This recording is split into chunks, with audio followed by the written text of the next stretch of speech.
Buenos días, queridos hijos de la parroquia Nuestra Señora del Valle de Luis Guillón. Vamos a compartir esta lectura del Evangelio de San Mateo que corresponde al domingo número 15 de este tiempo ordinario o tiempo común durante el año. Y dice así: Jesús salió de la casa y se sentó a orillas del mar. Una gran multitud se reunió junto a él, de manera que debió subir a una barca y sentarse en ella mientras la multitud permanecía en la costa. Él entonces les habló extensamente por medio de parábolas. Les decía: el sembrador salió a sembrar. Al esparcir las semillas, algunas cayeron al borde del camino y los pájaros la comieron. Otras cayeron en terreno pedregoso, donde no había mucha tierra, y brotaron enseguida, porque la tierra era poco profunda, pero cuando salió el sol se quemaron y por falta de raíz se secaron. Otras cayeron entre espinas, y éstas al crecer las ahogaron. Otras cayeron en tierra buena y dieron fruto, unas 100, otras 60 y otras 30. Escuchen entonces lo que significa la parábola del sembrador. Cuando alguien oye la palabra del reino y no la comprende, viene el maligno y arrebata lo que había sido sembrado en su corazón. Este es el que recibió la semilla al borde del camino. El que la recibe en terreno pedregoso es el hombre que, al escuchar la palabra, la acepta enseguida con alegría, pero no la deja echar raíces, porque es inconstante. En cuanto sobreviene una tribulación o una persecución a causa de la palabra, inmediatamente sucumbe. El que recibe la semilla entre espinas es el hombre que escucha la palabra, pero las preocupaciones del mundo y la seducción de las riquezas la ahogan y no puede dar fruto. Y el que recibe la palabra en tierra fértil es el hombre que la escucha y la comprende. Este produce fruto, ya sea 100, ya 60, ya 30 por uno. Palabra del Señor. Gloria a ti, Señor Jesús. Al acercarse a la mitad más o menos del Evangelio de San Mateo agrupa en un solo capítulo 7 parábolas que las agrupa porque están todas referidas al reino de los cielos y al crecimiento del reino de los cielos. Así que la parábola, acuérdense que siempre es un cuentito, es una comparación, no es un hecho histórico real. Es algo que Jesús se inventa y normalmente a partir de algo, de alguna imagen que para la gente le resulta popular, le resulta muy visto ya.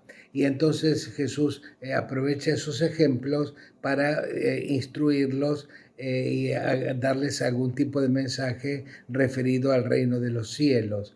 Justamente como se trata de un cuentito, de una parábola, de una comparación, no hay que pretender que una parábola agote en sí misma todos los aspectos del reino que Jesús nos quiere transmitir. Pero sí es cierto que cada una de las parábolas agrega algún detalle o algún perfumito especial que hay que sumarlo con lo que dicen las otras para tener una idea un poquito más cabal.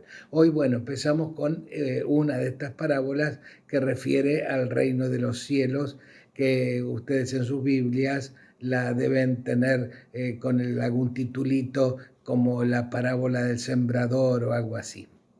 Parece que era tanta la cantidad de gente que seguía a Jesús por sus enseñanzas, algunos por curiosidad, para ver si mandaba algún milagrito o alguna cosa portentosa, que Jesús, para enseñarles, se tiene que alejar un poco de ellos para tener un panorama más amplio de la multitud, y para eso suele utilizar alguna barca, normalmente la de Pedro, la usa a modo de escenario flotante improvisado, y se sube a la barca y desde ahí se separa un poco de la orilla y desde ahí le habla a la gente. Mi duda siempre, pero esto paréntesis, no tiene nada que ver con la palabra de Dios, es como habrá hecho para que lo escuchen no habiendo toda la tecnología y los equipos de audio que hay ahora. Pero bueno, eso es cosa mía. Algún día lo voy a averiguar, si algún día estoy en el cielo, le voy a preguntar a Jesús cómo hacía para que lo escuche tanta gente y a distancia relativa y encima al aire libre, que es mucho más difícil que se escuche al aire libre que en un ambiente cerrado. Pero eso es tema mío, lo dejamos un costadito. Bueno, para tener en cuenta, y esto es muy importante, para comprender el mensaje de la palabra de Dios de hoy, hay que tener en cuenta mucho lo que en la misa hubiera sido la primera lectura, y que si ustedes van a misa este domingo, lo escuchan como primera lectura, y que me resulta muy familiar y muy querida, porque es la lectura que nosotros usamos habitualmente cuando hacemos la ceremonia de la entrega o la bendición de las Biblias de los chicos de catequesis, porque es muy pintoresca y le pone un gran marco a al mensaje que Dios quiere transmitir en este evangelio de hoy, que es el poder de su palabra y cómo cae en nuestros corazones la palabra de Dios para que sea realmente palabra transformadora. Y la primera lectura que yo hubiera leído, y si ustedes van a misa la van a escuchar, es del profeta Isaías, que tiene el siguiente mensajito.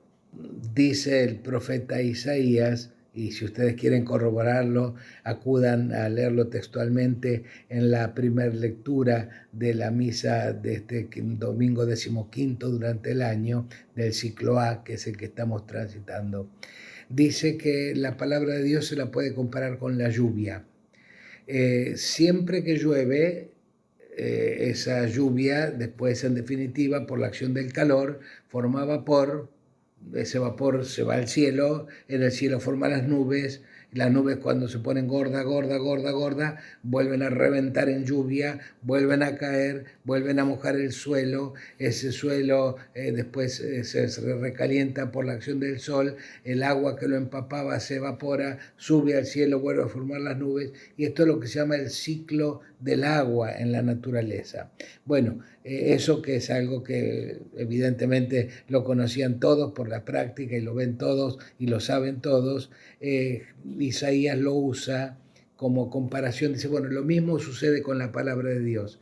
Nunca el agua que mojó la tierra vuelve al cielo a formar las nubes sin haber dejado algo cambiado o modificado en la tierra. Cuando yo le explico un poco esto a la gente que está en el día que entrego las Biblias o bendigo las Biblias, les digo, mira, siempre que llueve algo queda, siempre algo queda. O un terrón que era muy duro, gracias a que fue mojado, se empezó a desintegrar y a convertirse en tierra, o una semillita que estaba en vida latente, ahí oculta, al sentir el frescor de la lluvia y la humedad, empezó a romper su cascarita y empezó a salir un brotecito, o una plantita que crecía, que había crecido hasta ahora 10 centímetros, gracias a ese riego divino, ahora creció 1 o 2 centímetros más o menos a la vista o no a la vista, nunca el agua regresa al cielo estéril. Siempre algo dejó modificado en la tierra. Así sucede con la palabra de Dios cuando tiene acceso a nuestro corazón. Cuando la leemos, cuando la escuchamos, siempre algo deja cambiado. Y deja algo cambiado poco o mucho, pero lo que queda claro que la palabra de Dios es la que tiene poder. La semilla es poderosa. La palabra de Dios es poderosa como la lluvia del caso que cita el profeta Isaías. Tiene poder, claro, depende dónde caiga y lo que moje. Pero la primera parte de la predicación de Jesús del Evangelio que acabamos de compartir habla justamente de la semilla que cae, de la palabra de Dios que cae en la tierra, y siempre, porque la semilla es lo que tiene poder, siempre algo va a suceder. Repito, porque a veces cuando uno lee otras palabras de un diario, de un libro, pueden ser palabras muy hermosas, muy poéticas, muy bien estructuradas, pero son palabras y son letras que no tienen poder en sí mismas. Nos pueden encantar, nos pueden convencer de algunas cosas, pero no son palabras que tienen poder en sí mismas. La palabra de Dios, la semilla sembrada en los corazones es la palabra de Dios, tiene poder en sí misma. Es por la acción de ella que tiene esa fuerza vital que es capaz de convertirse en determinada cantidad de frutos en nuestros corazones. Entonces, ahora sí, entrando de lleno en la parábola, tenemos que tener en cuenta, primero que todo, la forma de sembrar en aquel momento que no había tanta tecnología ni tantas máquinas agrícolas como ahora, que era que el sembrador cargaba una bolsa con semilla y sembraba lo que se decía la siembra al voleo, que iba metiendo la mano en el morral, agarrando puñados de semilla y revoleando la semilla a medida que caminaba. Entonces, por eso se entiende que las semillas hayan caído algunas en un tipo de terreno, otro más pedregoso, otro al borde del camino, otro entre espinas y algunas en tierra fértil.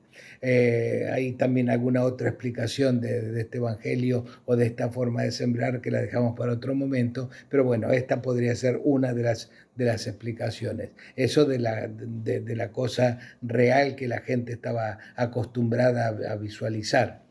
Pero digo, este puede ser el motivo por el cual la semilla cae en distintos lugares. Hoy día creo que con la tecnología y las máquinas que hay no se desperdicia una sola semilla. Bueno, en aquel entonces era de otra forma. Pero así como la primera parte del Evangelio, de este único Evangelio que lo predica, lo explica el mismo Jesús en lo que es la segunda parte. Es un Evangelio que la primera parte le dijo el ejemplo, la parábola, y la segunda parte explica él mismo la parábola. Él mismo nos da el sermón. Es con el único Evangelio que lo hace.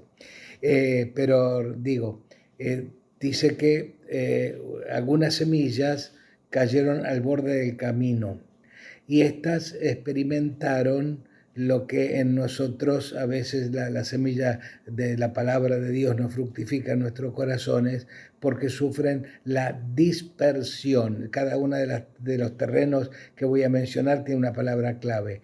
Acá la palabra clave es la dispersión. Estar dispersos quiere decir que es la semilla, sería el equivalente de la semilla que cae al borde del camino, que es una semilla por la que transita tanta gente y tantas cosas y tantos objetos que entonces la semilla pasa desapercibida y prácticamente no le podemos prestar atención porque nos parece o la tomamos como una cosa más entre tantas otras. Ese es uno de los motivos por el cual a veces la palabra de Dios se pierde. Repito, porque la primera parte del Evangelio ponía el acento en la fecundidad y en la potencia de la semilla. Cuando Jesús lo explica, da el sermón sobre su propia parábola, pone más la atención sobre el terreno en el que cae la semilla. Y este es el problema del primer tipo de terreno. El hecho de que caiga en un lugar o en un corazón rodeado de demasiadas cosas, demasiados objetos visuales, auditivos, de personas, cosas que te dicen, palabrerío, libros, noticias, etcétera, que uno termina dispersándose entre tantas cosas y la palabra de Dios queda relegada a una cosa más entre tantas. Es el problema de la semilla que cae al borde del camino. Otras semillas cayeron donde había mucha acumulación de pedregal o en la superficie o inmediatamente sumergido debajo de la aparente tierra, poquita cantidad de tierra. Y la equiparación, el equivalente que pone Jesús, la palabra clave en este caso, es la inconstancia. ¿Por qué? Porque al caer sobre un terreno la semilla que tiene poquita tierra y después inmediatamente hay piedra y entonces la raíz no puede profundizar y por lo tanto la plantita se seca, hace alusión a la gente que recibe la palabra de Dios, la escucha e inclusive muchas veces se entusiasma y entonces empieza a crecer inmediatamente. estas personas a veces que van a un retiro espiritual o alguna experiencia fuerte espiritual, y, como les decía recién, y vienen con ganas de cambiar el mundo y de hacer un montón de cosas y tienen un montón de iniciativas y qué sé yo, pero cuando sobreviene un poco la crítica o el chusmerío o tener que remarla contra uno que no está muy de acuerdo con su proyecto, con su iniciativa o lo que sea, enseguida se desinflan, se aflojan y desaparecen. Le falta la constancia frente a cuando hay alguna tribulación, algún tropiezo o algún palo en la rueda o alguna piedra en el zapato. Otro tipo de terreno en la que puede caer la semilla cuando se revolea es en terreno de muchas espinas. Sí, la semilla cae y finalmente por ahí toca la tierra, abriéndose paso entre medio de toda la espina y la maleza. Eh, pero saben que la espina son plantas muy, lamentablemente, muy fuertes y terminan ahogando a la semilla y no les permiten emerger como una planta soberana en medio de ellas.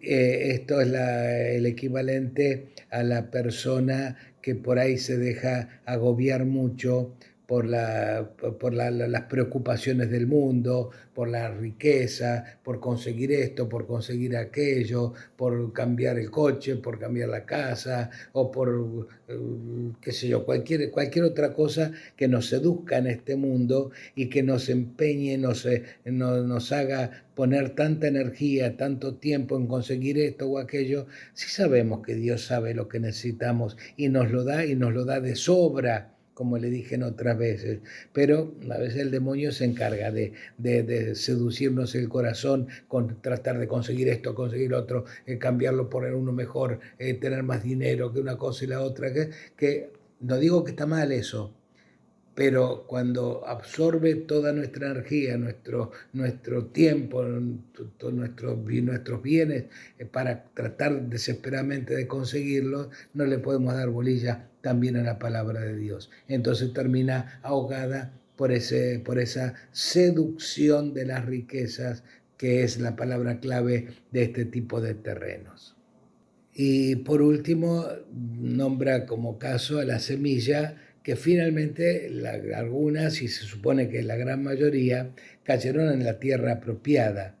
Y entonces, como la semilla, les decía recién, es la que tiene poder, todas rindieron fruto.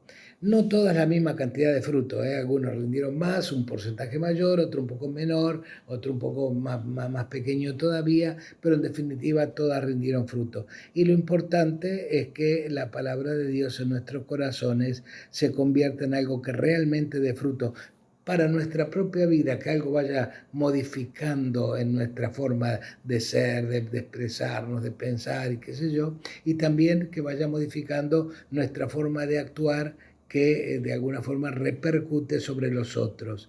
Algunos en forma muy evidente, muy amplia, otros en forma mucho más moderada, más chiquita, más silenciosa. No importa de qué forma. El asunto es que le ofrezcamos un corazón de tierra buena para que lo que vamos escuchando de la palabra de Dios realmente vaya cambiando y modificando en mayor o menor medida sobre todo lo que tenemos en el corazón. Padre nuestro que estás en el cielo, santificado sea tu nombre. Venga a nosotros tu reino, hágase tu voluntad en la tierra como en el cielo. Danos hoy nuestro pan de cada día. Perdona nuestras ofensas, como también nosotros perdonamos a los que nos ofenden. No nos dejes caer en la tentación y líbranos del mal. Amén. Este es Jesús, el Cordero de Dios, que quita el pecado del mundo. Dichosos los llamados a participar de esta cena. Señor, yo no soy digno de que entres en mi casa, pero una palabra tuya bastará para sanarme.